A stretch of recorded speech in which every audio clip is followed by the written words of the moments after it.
તો મિત્રો ફરીથી એક નવા વિડીયોમાં સ્વાગત છે। મિત્રો આજે આપણે રીંગણાનો ઓળો બનાવવાનો છે। તો મિત્રો ઘરની વાડીના દેશી રીંગણા લઈ લીધા છે। સૌથી પહેલાં રીંગણાને વીંધા પાડી લેવાના છે। ત્યાર પછી મિત્રો આવી રીતનો ભઠ્ઠો કરીને તેમાં રીંગણાને સારી રીતના શેકી લઈશું। મિત્રો રીંગણા શેકવાની કંઈક આવી રીતની રીત છે, જો તમે જોઈ શકો છો।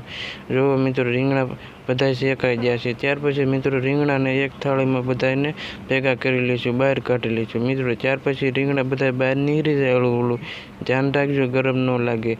ત્યાર પછી મિત્રો આ બધા રીંગણાને સારી રીતના ધોઈ લેવાના છે, એટલે એની ગરમી બહાર નીકળી જાય અને આ કાળી ચામડી રહે તે પણ બહાર નીકળી જાય।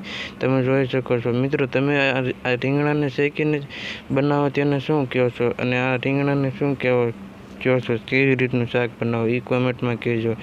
તમે જોઈ શકો છો મિત્રો આને હળવું કરીને આ કાળા કાળા ભાગની બધી તેની ચામડી બહાર કાઢી નાખવાની છે। મિત્રો તે બધું થઈ જાય ત્યાર પછી બધા રીંગણા એક થાળીમાં ભેગા કરીને તેને કટ કરી લેવાના। તમે જોઈ શકો છો હું કાંઈક આવી રીતનું કટિંગ કરું છું। ઝીણું કટિંગ થઈ જાય ત્યાર પછી મિત્રો આનો વઘાર કરવાનો છે। તો વઘાર કરવા માટે સૌથી પહેલાં આપણે લીલી ડુંગળી લઈ લીધી છે। ત્યાર પછી મિત્રો દેશી ટમેટાં પણ લેવાના છે। તો દેશી ટમેટાં લઈ લીધા છે, તમે જોઈ શકો છો મિત્રો ઝીણા વાડીના એ પણ દેશી છે। દેશી ડુંગળી આપણે એ વાડીની જ હતી મિત્રો। તો મિત્રો તમે જોઈ શકો છો સૌથી પહેલાં ગ્લાસમાં આપણે લીલું લસણ લીધું હતું, તેને મિત્રો જરી ખાંડી લીધું। ત્યાર પછી લીલા અને લાલ કલરના મરચાં લીધા છે। ત્યાર પછી મિત્રો તેમાં આદું નાખીશું।